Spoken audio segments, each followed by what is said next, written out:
So early this morning, around 2-3 a.m. I actually did see this when it came out, but I had a busy day because of Avengers. But Nomura at the KH3 Orchestra actually outlined the future plans of DLC for Kingdom Hearts 3. Now I know we kind of touched on this topic with my last video, but now we actually have confirmation on what the DLC for Kingdom Hearts 3 will be. And it is called Kingdom Hearts 3 ReMIND. Now, I thought that was a really peculiar title. Now, I also mentioned in my last video when I was talking to some of you guys that Nomura did specifically say that later on he would explain the situation of Kingdom Hearts 3 revolving around Xion. Now, this is what I got in my head as soon as I heard ReMIND. The fact that the whole DLC is centered around the name ReMIND makes me really question if it's about Xion, especially because, you know, they were all reminded of Xion's existence back when Kingdom Hearts 3 ended up taking place. Now, there's a lot of things that go on with this DLC, and ReMIND is actually going to be paid DLC. Yes, I know, but we don't have any details about how much it's going to cost, but I guarantee you it won't be more than like $6, which isn't that bad if we're getting story DLC anyway. Now, to jump into the free DLC part, there isn't much outlined for the free DLC, and I'm not just saying that this is going to be the only free DLC that is going to be included in Kingdom Hearts 3, but as of right now, this little bit is all we know about the free DLC for Kingdom Hearts 3, and that is new Keyblade and a new form, of course, that comes along with said Keyblade. Now, honestly, I think that's incredible. I was really hoping that they would do new Keyblades through DLC, and the fact that it's free makes me really happy. Now we don't have to go, say, grind for that one specific Keyblade or go and complete some ridiculous task in critical mode just to get one Keyblade that we may not even end up liking. So it's just going to be free DLC that will be anybody who has Kingdom Hearts 3 will be able to get off the PlayStation Store or Xbox Place or whatever and just enjoy the actual Keyblade. I'm really excited about that. But then we go back into the paid DLC of ReMIND and just go in and really see what we've got. The Japanese version of Kingdom Hearts 3 will actually be getting an English voice switch in their game. Right now, we don't know about what the West is going to be getting. We don't know if our copy will be able to have Japanese voices, because I know there are people out there who just do prefer the Japanese voices of Kingdom Hearts 3. But alongside that, there's going to be a Limit Cut episode that includes new bosses, not one boss, but new bosses. And there's going to be a secret episode that will include one boss. Now, from what I hear, both of these bosses, both sets actually, because Limit Cut episode is going to have multiple bosses, are actually very difficult challenges. Now, I'm not sure if that just is on critical mode this is based off of, but in general, I'm hearing that that's going to be the case. Now, I'm not too sure what to fully think of these things.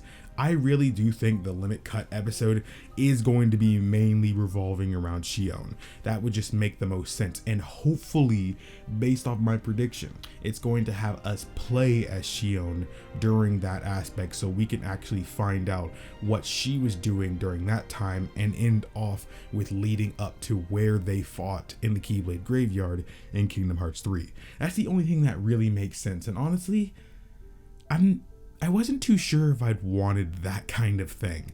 Honestly, if we just got a few cutscenes that really explained them remembering her existence, or when Xemnas came from the past, he's like, oh, we could just get Xion, and they're like, oh, who?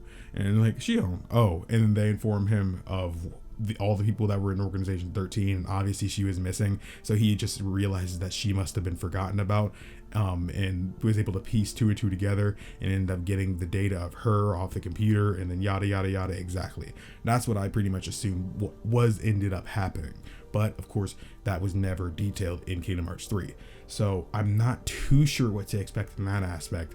Boss fights, especially playing as Xion, I'm not too sure what boss fights we would encounter as Xion in the organization right now.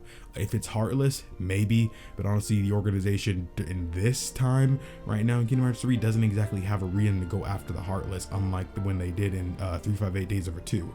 But I'm not too sure what to speculate on that. The Secret episode is a different story, however. The Secret episode, I really do feel like is going to revolve around Sora again. Now, you guys probably know where I'm going with this, but I really do think that the Secret episode is going to take place when Sora is going to go save Kairi. Now, we know he used the power of waking to go save Kairi, and we all honestly probably expected to see something along those lines, but the game ended with Kairi already saved, and we didn't know what really to expect. We didn't really know how to feel, but all we know is that Sora didn't come back, and Kairi saved. What happened? So I think we really need to see the actual events unfold that led to Sora actually saving her. Him diving through, using the power of waking to actually go and save Kairi, and what actually caused Sora to not be able to come back. We know the power of waking was misused, and that caused him to not come back, but I want to actually see that happen so I can understand for myself that actually caused that. I know he was warned by young Xehanort, but I want to actually see things like that unfold with my own eyes. Now, again, that would get us a little bit more boss fights, and honestly, if we're seeing boss fights like that, I'm honestly not really expecting too much. I'm probably expecting a heartless boss fight, if anything. Hopefully we would get, like, say, a dark Kairi boss fight or something, similar to how we had like a little Ventus boss fight as Riku in Dream Drop Distance. Maybe something along those lines, because when we, Riku went to go try to save Sora in Dream Drop Distance, we got to fight Ventus, who was, lurking in his heart. I thought that was a really cool design mechanic, and I really thought if we were going to do something like that and save Kairi, hopefully that would be the case too. But Kairi has zero darkness in her heart, so I'm not too sure if that would be the case here. But that's something really cool to speculate about, and I hope you guys would enjoy thinking about something along those lines too. But I'm sure you guys have your own ideas too.